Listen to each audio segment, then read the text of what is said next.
Bonjour à tous, j'espère que vous allez tous très bien. Aujourd'hui, on se retrouve pour l'analyse de la 7ème ronde du tournoi international de Béthune. J'ai donc pour l'instant 2,5 points sur 6. Je viens de gagner contre Mathieu Avez avec les Blancs. Et j'ai donc les Noirs contre Hugo Legrand, classé 1947. Pour ceux qui s'en souviennent, qui ont vu la vidéo, j'avais déjà joué contre lui. C'était au tournoi du Touquet l'année dernière, en 2023, en février, donc il n'y a même pas un an. Il était classé 1899, donc il a pris 50 points depuis. J'avais déjà eu les noirs. Du coup, pour me préparer, je me dis, bon bah, s'il me rejoue la même chose, ce coup-ci, faut que je joue mieux que la dernière fois. J'avais donc fait match nul pour ceux qui ont vu la partie. Et du coup, je me suis préparé comme un fou. Euh, je pense honnêtement, il n'y a pas une ligne de son répertoire, enfin de la ligne qu'il m'avait joué, où je pouvais ne pas connaître avant 25 coups. Vraiment, j'étais préparé comme un fou.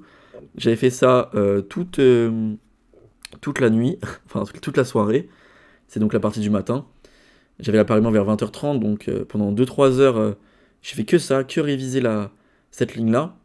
Et donc je suis arrivé, j'étais hyper préparé. Je me suis dit que si je joue ça, ça va très bien se passer. Il m'a donc joué un Gambimora il y a un an, et donc je me suis à fond préparé dessus. Et quand j'arrive devant l'échiquier, il me joue pas E4, mais il me joue D4.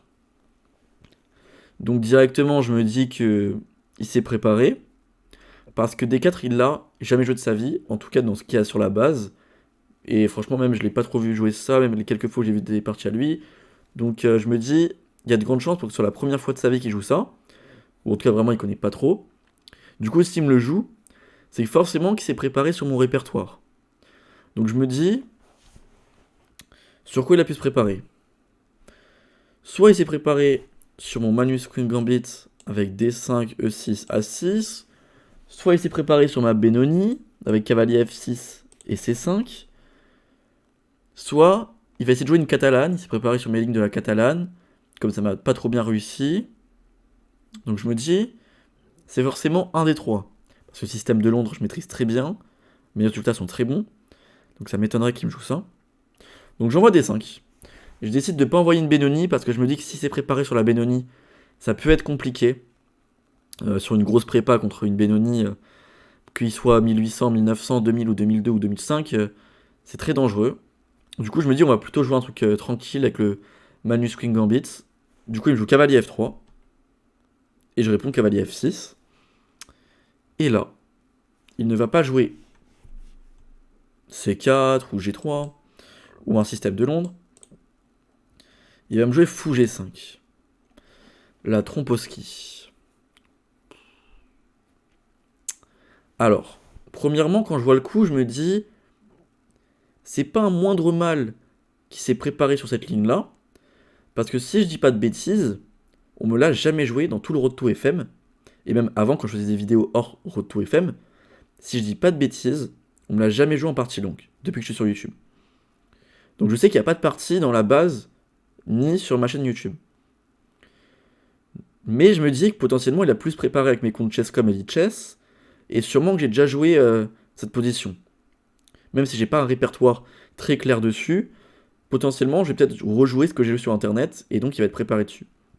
Mais je me dis que jouer une Tromposki, c'est pas forcément le meilleur choix, parce que, étant donné qu'il a accès vraiment à mon compte, à tous mes comptes sur internet, mes vidéos YouTube, tout, je pense qu'il avait mieux à faire avec les blancs. Il pouvait jouer par exemple E4, C5, et là-dessus, faire une grosse prépa sur une ligne que je joue habituellement, sans me jouer le Gambimora parce qu'il me l'a déjà joué, mais une autre ligne, et vraiment se préparer à fond sur mon répertoire, parce que du coup, ça, il sait pas trop ce que je vais jouer. Donc il peut très bien apprendre quelques coups, mais il est pas trop habitué à ce genre de position, étant donné qu'il joue E4. Donc si rapidement je change, je joue quelque chose qu'il a pas trop préparé, bah du coup il va se retrouver dans une position qu'il connaît pas trop, même pas du tout, moi non plus, mais bon, je joue quand même D4, D5, donc c'est des positions qui se ressemblent un peu, donc j'aurai des plans. Lui, il a jamais joué D4 de sa vie. Donc je pense que c'est pas le meilleur choix. Et là, je me mets un peu à réfléchir. Je me dis, j'ai pas un répertoire fixe dessus. Qu'est-ce que je vais jouer? Euh, Et je me dis, il faut que j'arrive à jouer un truc qui est pas trop joué. Comme ça, je sors vite de sa prépa. Et en me disant ça, je me dis, bah, je vais jouer cavalier E4. Sauf que j'étais pas au courant. Mais cavalier E4, c'est le premier coup de l'ordi. est le coup le plus joué avec les noirs, dans cette position. Donc en fait, j'ai pas fait exprès, je voulais jouer quelque chose qui sort de l'ordinaire, mais en fait, c'est la main line, donc compliqué. Donc lui, je le vois, il sourit un peu, il me joue fou F4 tempo.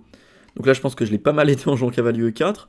Et ici, je décide de jouer G6. Quand je vois qu'il est pas surpris par le cavalier E4, je me dis, faut que je change et que je joue quelque chose. Il ne peut pas se préparer dessus. Ici, les lignes vraiment principales, c'est surtout des trucs à base de C5 rapidement. Ça peut continuer comme ça. Mais bon, ça, je pense que si c'est préparé, il doit connaître. Du coup, je joue quelque chose de beaucoup plus différent. Et je me dis que je vais essayer de jouer avec fou G7, C5 et dame B6. Quelque chose d'assez actif, assez offensif. Et ça m'étonnerait qu'il soit préparé dessus. Bon, il me joue tempo E3. Mais je me dis, c'est pas forcément parce qu'il s'est préparé. C'est un peu un genre de système cette ouverture. Donc dans tous les cas, il va faire cet ordre de coups là. Donc je pense pas qu'il soit préparé sur cette variante là précisément. Mais surtout qu'il connaissait donc le placement des pièces. Je joue donc fou G7. Il me joue fou D3 tempo. Et là, je vois donc C5. Et là, à partir de C5, il se met à réfléchir. Je suis très content de voir qu'il se met à réfléchir, parce que du coup, au bout de seulement 7 coups, je suis sorti de sa prépa. On est au 7ème. Non, on est au 6ème. Je suis donc déjà sorti de sa prépa. J'ai une position que l'ordinateur donne 0-0. Et j'aime bien ma position. J'ai un cavalier en E4. J'attaque le centre. Je vais mettre une dame en B6. J'ai un fou qui peut devenir très puissant. Donc c'est une partie équilibrée où j'aime bien les idées que je vais avoir. Et en plus de ça, il a jamais joué D4 de sa vie, à ce que je sache. Du coup, je me dis, bah déjà, je pars avec un avantage ici. Donc après quelques minutes de réflexion, il me joue cavalier BD2, il veut déloger mon cavalier en E4. Je fais donc quasiment tempo cavalier prend D2, parce que j'ai pas le choix en fait, je peux pas défendre mon cavalier. Si je leur bouge, j'aurais juste perdu un temps. Si j'attends, je vais perdre un pion. Et si je fais fou F5, on va dire, pour le défendre, il peut avoir plusieurs idées. Mais déjà, par exemple, alors peut-être pas cavalier H4 direct, peut-être il y a des histoires de découverte à un moment. Mais peut-être qu'il peut juste roquer, faire fou E5, ou fou E5 direct. Et ça va quand même échanger pas mal de matériel, étant donné que je peux pas trop jouer F6. Du coup, bon, j'aimais pas trop. J'ai préféré faire cavalier prend, dame prend et dame B6, et continuer mon plan, avec l'idée de venir jouer sur ce pion B2, sur le pion au centre, et peut-être un jour, on va développer mes pièces, et venir jouer avec une percée au centre. Ça, c'est ma première idée. Du coup, ici, il me joue C3, il consolide le centre, je fais donc cavalier C6, il fait petit roc, je fais petit roc, rien de choquant pour l'instant, et il me fait tour B1. Premier coup qui va me surprendre un peu, tour B1, c'est pas habituel dans ce genre de position. Rapidement, je me dis que son idée c'est de jouer avec B4, mais je voyais pas trop comment il voulait jouer B4. Je vais m'en rendre compte après parce qu'il va le jouer. Mais je me dis que c'est un peu bizarre son truc. Je m'attendais plus à qu'il joue un coup du style H3, qui sur le moment m'embêtait un peu, parce que du coup je pouvais ni jouer fou G4, ni fou F5, ni fou E6. Donc mon fou il allait sûrement aller en D7. C'est pas forcément une case que j'ai envie d'aller. Bon, je vais pas avoir le choix pour me développer, mais c'est pas la case la plus agréable. Et du coup, je dois jouer avec fou D7, tour E8, et préparer la pousse en E5. Ça, c'était ce que je me suis dit, si je jouais H3, qui était peut-être la vente qui m'embêtait le plus. Mais sinon, je me suis dit qu'il pouvait potentiellement aussi jouer avec des coups du style tour AC1, et pas tour B1, parce que l'idée, c'est qu'à un moment, il va prendre en C5, et jouer C4, pour venir un peu embêter madame avec le vis-à-vis. Il va pouvoir gagner beaucoup de tempo sur madame. Donc je me suis dit que ça pouvait être aussi un peu embêtant. Là-dessus, je me suis dit que soit je viens faire fou G4 maintenant, mais bon, ok. Soit je fais C4. Et C4, en fait, c'est compliqué à évaluer, je trouve, parce que je me dis, bon, il va vouloir empêcher fou F5, donc il va faire fou C2. Il va laisser le fou en C2 ou en B1. Peut-être en B1 même carrément, pour que le fou ne dérange pas les pièces. Il n'y avait pas dame prend B2 parce qu'il y avait des problèmes, je pense, sur fou C2. Dame prend B2, je pense pas que ça marche. Il doit y avoir un problème. Ouais, bon. On leur dit donne un petit avantage blanc parce que les blancs ont beaucoup d'activité. Mais même, il peut juste faire fou B1 du coup. Sur tour AC1, C4. Fou B1. Et là en fait, j'avais peur que les blancs puissent percer avec E4. Et s'ils le font, je vais me retrouver avec une faiblesse en C4. Donc j'étais pas sûr de moi. Je me suis dit potentiellement fou G4. Mais il va réussir à tenir sa position, préparer E4. Et j'étais vraiment pas sûr. Du coup, ouais, sur tour AC1, j'étais peut-être plutôt parti sur fou G4. Mais du coup, ici, il me joue tour B1, tour AB1. Je fais donc fou G4. Je développe ma pièce, je suis content qu'il ne joue pas H3. Et il me joue B4. Donc là, je comprends vite qu'il a joué tour B1 pour jouer B4. Mais B4, ça me paraissait très étrange. Et en fait, ça va un peu valider ce que j'ai dit au début de la vidéo, ce que je pensais au début de la partie, que du coup, étant donné qu'il joue D4, il ne joue pas habituellement, si j'arrive à le sortir de sa prépa, il peut me sortir des idées qui ont pas trop de sens dans la position. Je pense qu'un joueur de D4, il jouerait pas trop B4 ici. C'est pas les plans les plus classiques. Après, c'est pas non plus une erreur, hein, c'est, on va dire, petite imprécision. Mais ça correspond pas trop. C'est un peu bizarre, quoi. Ici, je m'attendais. Bon, soit il pouvait faire fou E2 tranquillement, juste pour défendre et après faire H3, prendre ma paire de fous et continuer. Soit ici, je m'attendais aussi à cavalier E5. Et je me suis dit, est-ce que ça, il pouvait jouer ça, comme ça. Et je me suis dit que ouais, ça paraissait tranquille, ça pour lui. Parce que mon fou est moins bon que le sien. Il va pouvoir percer rapidement avec F4, F5 peut-être, ou avec E4. Donc il avait beaucoup de percées possibles, plein de différentes. Et j'avais l'impression que les blancs avaient beaucoup plus de plans que moi, qui sait pas trop quoi jouer, à part peut-être jouer avec D4, mais ça me paraissait un peu lent. Du coup, ouais, peut-être cette idée-là. Mais du coup, quand il joue B4, je suis très content. Parce que je me dis, du coup, j'ai jamais vu trop ces idées-là en partie.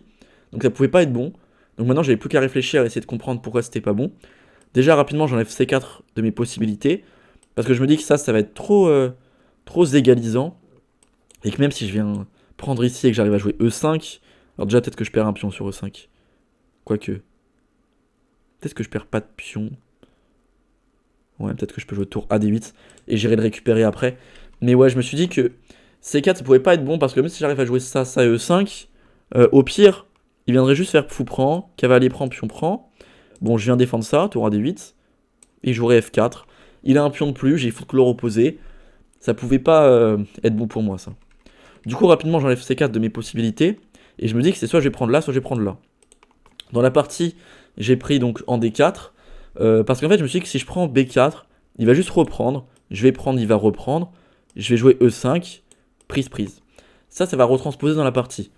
Du coup, je me suis dit, cette position-là, je peux l'avoir de plusieurs manières. Soit de cette manière-là, soit en jouant pion prend ici.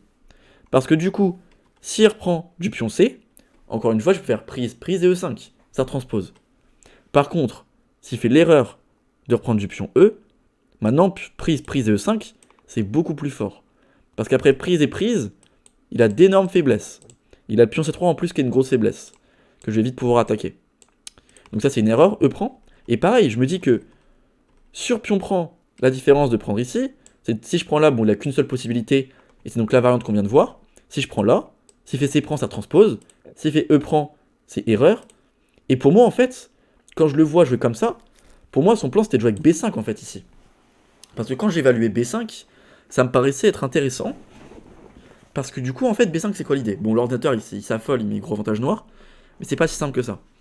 En fait, sur B5, déjà, premièrement, si juste je bouge le cavalier, j'ai pas 36 000 cases, jouant à 5, il va juste reprendre du pion C, il aura une position sans problème. Donc ça, bien sûr, je me suis dit que sur B5, je pouvais pas bouger le cavalier. Donc je me mets donc à calculer D prend C3, attaque sa dame. S'il bouge, j'ai 2 pions de plus. Donc là, je commence par calculer pion prend C6, je prends sa dame, il prend la mienne, je récupère, C prend B7, tour prend A2, promotion, tour prend, fou prend, et fou D7. Fin de mon calcul. Et là, je me dis, ça, c'est bon pour moi. Pourquoi? Parce que j'ai une pièce contre 3 pions, enfin j'ai 3 pions contre sa pièce, mais la menace fou A4 promotion, pour moi, elle est imparable quasiment. Et même s'il arrive à la parer, il va devoir jouer très passif, et je pourrais envoyer mon deuxième pion. Donc quand je calcule cette position, je me dis, bah, c'est nickel. Si je joue B5, je prends sa dame, il prend la mienne, et je récupère la tour, il prend mon pion B7, je prends le pion A2, promotion, take, et après le plan avec fou D7 fou A4, et j'ai une bonne position. Mais en fait, j'avais encore plus fort que ça, je pouvais prendre le pion C3, il prend mon cavalier, je prends sa dame, il prend ma tour, je récupère, il prend, et là en fait j'ai raté un coup encore plus fort que tour point 2, qui n'est qu'un avantage de -1, plus 1 pour moi, je peux être à -4, avec l'idée tour à 3 ici. Donc s'il fait promotion, je vais juste faire tour prend, fou prend, et tour prend fou, j'aurai donc j'aurai 2 pions de plus. Donc bien sûr, promotion est une erreur. Il doit donc bouger son fou, sauf que la différence c'est que maintenant s'il bouge son fou, je vais pouvoir faire fou prend F3, pion prend F3, et E5. Je vais donc parer la promotion du pion, et venir le ramasser avec la tour. J'ai donc une qualité de plus et un pion sur la 7ème rangée. C'est quoi la différence avec ici tour prend A2? C'est que tour prend A2, du coup, je gagne pas un temps sur le fou, il a le temps de faire promotion. En faisant tour A3, s'il fait promotion, j'ai la finale avec 2 pions de plus. Il est donc obligé de bouger le fou. Je vais donc prendre, pareil, s'il fait promotion intermédiaire, j'ai tour prend, fou prend et promotion dame moi. Il est donc obligé de reprendre, et maintenant E5, et je viens récupérer le pion tranquillement. Du coup, j'ai raté cette idée avec tour A3, mais même mon idée à moi avec tour prend A2 et fou D7, l'ordi donne un avantage de -1. Ici, la meilleure variante de l'ordinateur, c'est fou E5, fou prend cavalier, prend fou A4. Il donne fou E2, B5, ouais, c'est ça. Bah, c'est exactement ce que je pensais, c'est parfait. Donc là, je me suis pas trouvé dans mon calcul. Et après, donc s'il veut défendre la promotion, j'ai envoyé le deuxième pion, et il pourra pas parer les deux. Et donc ça gagne pour moi. Du coup, pour moi, quand je le vois jouer cette idée-là, je me dis, c'est forcément pour jouer B5. Je me dis qu'il a forcément raté quelque chose dans le calcul. Je me dis, il peut pas jouer B4 en se disant, quand je vais prendre là, il va prendre du pion C. Parce que ça me paraît très mauvais pour lui. Je me dis qu'après pion prend, fou prend F3 et E5, bah, j'ai juste créé énormément de faiblesses. J'ai créé 3 îlots de pions. Ok, moi aussi j'aurais un pion isolé, mais c'est pas la même chose. Et je me dis, je suis beaucoup trop bien. Mais en fait, non. Il comptait bien faire ça. Il fait C prend D4. Il fait donc pas B5. Je fais donc fou prend F3. G prend F3 et E5. Et je me dis, je comprends pas trop. Parce qu'il a passé beaucoup de temps pour calculer cette idée avec B4, pour au final avoir une position qui est à mon avantage. Donc c'est pour ça que j'ai pas trop compris l'idée avec B4, parce qu'encore c'était pour jouer avec B5, et qu'il ait raté quelque chose dans le calcul. Ça je peux comprendre. Mais qu'il ait joué B4 pour après reprendre du pion C, j'ai pas trop compris. Du coup là, il prend, je reprends. J'attaque donc le pion F3, faut qu'il le défende, ou qu'il prenne mon cavalier. S'il prend mon cavalier, j'ai un bel avantage, hein, j'ai une meilleure finale. Il fait donc fou 2 pour défendre, et j'envoie tour FD8. Je menace peut-être de pousser D4, parce qu'en fait, toutes les finales comme ça, il va y avoir énormément de faiblesses. Mais bon, je suis pas obligé de jouer D4, je peux juste garder mon pion. Il fait donc tour FD1, je fais donc cavalier C4. Encore une fois, je vérifie bien que les finales sont gagnantes, mais là, bien sûr, s'il prend, c'est gagnant pour moi, parce que je vais réussir à fixer mon pion en C4, un pion passé, ou alors je peux même jouer C3 et le fixer en C3 avec mon fou en G7 qui défend correctement. Du coup, je me dis qu'il peut pas prendre. Il fait donc dame E1, qu'il a pas tellement de choix parce qu'il a pas trop de cases. S'il va en C2, il perd une qualité. S'il va en D3, il perd une qualité. Donc c'est soit il prend le cavalier et il a une finale inférieure, soit il fait dame E1. Il a décidé de faire dame E1. Ok, je pense que c'est la seule possibilité ici. Je fais donc dame A6. L'idée de dame A6, c'est de venir attaquer directement le pion A2, de créer une menace. Il peut pas le défendre, hein, parce que... Enfin, il peut le défendre. Non, il peut pas le défendre. Il a pas de coup pour le défendre. J'attaque le pion, il est juste indéfendable. Et aussi, ça peut permettre de jouer B5 et de fixer peut-être mon cavalier. Donc ici, j'avais calculé fou G5. Je me suis dit que sur fou G5, j'allais devoir bouger la tour. Et le problème, si je bouge la tour, c'est que du coup, il peut prendre en C4. Je pourrais pas reprendre du pion. Et ça, c'était plutôt intéressant. Pareil, si je fais tour E7, maintenant, il peut jouer A4. C'est quoi la diff? C'est que maintenant, si je prends le pion, il y a fou prend C4, pion prend, et je perds la tour. Voilà pourquoi tour D6 est mauvais. Donc sur fou là, j'étais obligé de faire tour D7, fou prend et dame prend. Donc pour moi, ça, c'était sa meilleure option. Mais bon, j'ai quand même une finale qui est légèrement mieux, parce que mon fou est meilleur que le sien, ma structure est meilleure que la sienne, et j'ai quand même plus d'activité. Même si c'est quand même mieux que la partie. Mais ici, il me fait fou prend C4. Il se dit qu'il préfère donc donner sa paire de fous et me créer un pion passé que donner le pion à 2. Parce que du coup, si on voit pas l'idée avec fou G5, le bon coup, c'est clairement de faire fou prend C4. D'ailleurs, ça, je l'ai pas dit, mais je peux pas... Pardon, c'est sur dame A6. Je peux pas jouer F6 en se disant, bah du coup, j'attaque le fou. Parce qu'ici, maintenant, c'est bien ça? Ouais, c'est bien ça. Il va juste reculer, et je peux plus prendre le pion A2 avec ma dame, parce que maintenant, il y a tour A1, et quand je vais bouger la dame, je sais pas, on va dire avec dame C2. Ouais, dame C2. Ouais. Il va juste jouer tour C1. Alors je sais pas laquelle. Peut-être celle-là. Et en fait, au bout d'un moment, je pourrais pas défendre. Je vais forcément perdre le pion. Et si je perds ce pion, la finale est quand même très égalisante. Voire même mieux pour lui. Du coup, sur fou G5, j'ai pas le choix, il fallait faire tour D7 et donc rentrer dans la finale qui est légèrement mieux pour moi. Du coup, il fait fou prend C4, je fais D prend. Je me crée le pion passé. Il y a toujours le même problème sur le pion A2, il doit donc le défendre. Il fait donc dame E2. Sur dame E2, j'envoie donc B5, je défends donc mon pion passé, et maintenant que je sais que toutes les finales de tour, toutes les finales de dame, toutes les finales de fou, toutes les finales de pion vont être gagnantes pour moi, grâce à ce pion passé protégé. Ici, il fait donc fou C7, c'est un coup que j'avais calculé, mais qui me paraissait pas très bon. Ici, je me suis dit que peut-être Ouais, non, ici, j'avais pas de coup. Ici, j'avais pas de coup pour lui. Ici, je me suis dit, force à lui pour trouver quelque chose, parce que tous les coups que je calculais pour lui, il me donnaient pas envie. Enfin, il me donnait envie pour moi, mais pas envie pour lui. Du coup, j'ai arrêté de calculer. Je me suis juste levé et je me suis dit, on verra ce qu'il joue. Parce qu'il y a tellement de possibilités, et il y a aucun coup qui me donne envie. Mais ça faisait partie des coups qui me donnaient pas trop envie pour lui. Parce que du coup, je me suis dit que je pouvais juste faire prise une fois, et tour C8. Et du coup, la finale avec le pion passé va être très dangereuse. Là-dessus, il fait donc fou D6. Son objectif, c'est de mettre le fou en C5 pour fixer. Mais là-dessus, je me suis dit quoi? Je me suis dit, bah, j'ai juste à faire tour D8. Et maintenant, j'attaque le fou. S'il le bouge, je rentre dans la finale de dame avec un pion de plus. Enfin, pion de plus, pas encore, mais quasiment. Et s'il bouge pas le fou, bah, il va perdre une pièce. Mais en fait, j'avais encore mieux. Ici, je pouvais déjà jouer C3.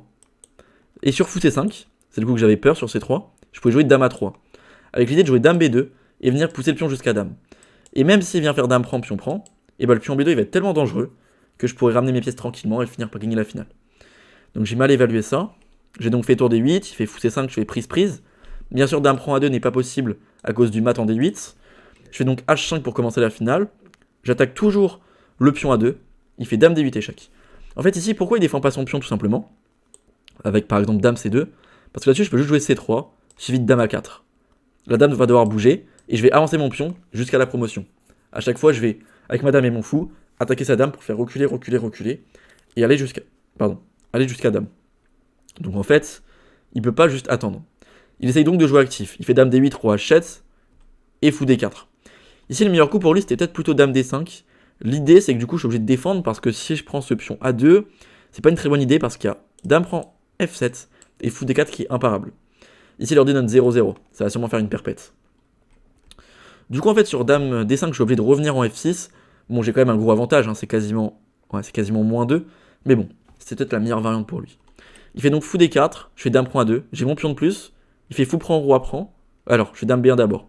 Roi prend était mieux. Bon, je préfère intercaler un échec, ça change pas grand-chose à l'évaluation. Il fait donc dame D4, je fais roi G8, il fait dame D8, je fais roi H7, il fait dame C7, attaque mes deux pions.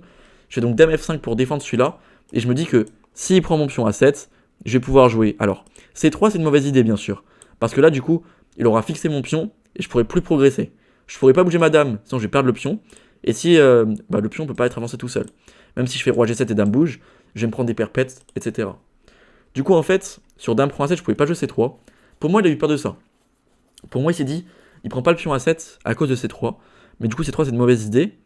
Et la bonne idée par contre que j'avais, c'était de faire dame G5. Enfin, je l'avais pas pendant la partie.